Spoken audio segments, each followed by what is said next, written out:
Hello guys, this is your Ate Kim. So, karon ang akong buhaton is mag-rate all worst things that people do. First is stealing food. Ano, para sa ako dili siya big deal kay balo mo gutom daw ng tao, unya wa siya makaon, 'di ba?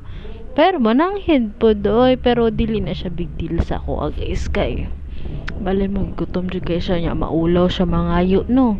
So nara na siya sa ko siguro sa mga 9. Leaving someone on red. Leaving someone on red. Ako ga-reply ko actually, ga-reply jud ko sa mga messages na need og attention, like for example sa work, mga nga family messages, kana mo ay nga te Kim kana mga nga na mga critical na siya charis go. Tapos pero actually isa lang jud ka tao, kung makita niyo ako messenger, isa ka tao lang na tara, ako lang jud boyfriend.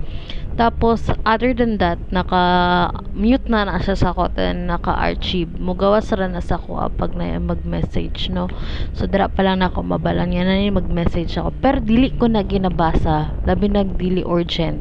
So lang ako na gina-archive lang ako na. Then siguro na siya sa ako sa siguro sa 10. Di kay siya big deal mong good. Spreading rumors. Para sa ako, isa na siya sa worst na attitude sa isa ka tao.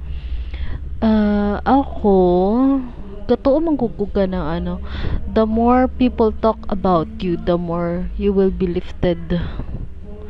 Tapos, the more there are a lot of rumors, tapos ikaw, hilom lang ka, bahala mo dira magtsada-tsada mo sa kuha, basta ako kay naning kamot ko diri, wala ko pa kay alam ana guys. So para sa ko di na siya big deal, hantud sa dili ko nimo birahan og buhok, dili ko mosukol ingana ko. So nara siguro na siya sa kuha sa mga number 6 siguro lying. Ako manggod nagalay ko, pero ang lie na ko is for my own good. Dili ko nagalay kay ani kung taha example kung gasakit ko pero galag-laag day ko, dili siya yung anak nga lie guys. Nagalay ko for the protection of my family, for my own protection. So pero kanang ang tao sa ko ang mamakak nya, mingon lang siya sa ko nga Kim ingani kanang di ko kasi potron kay na ako'y nagsakit ko tapos na dito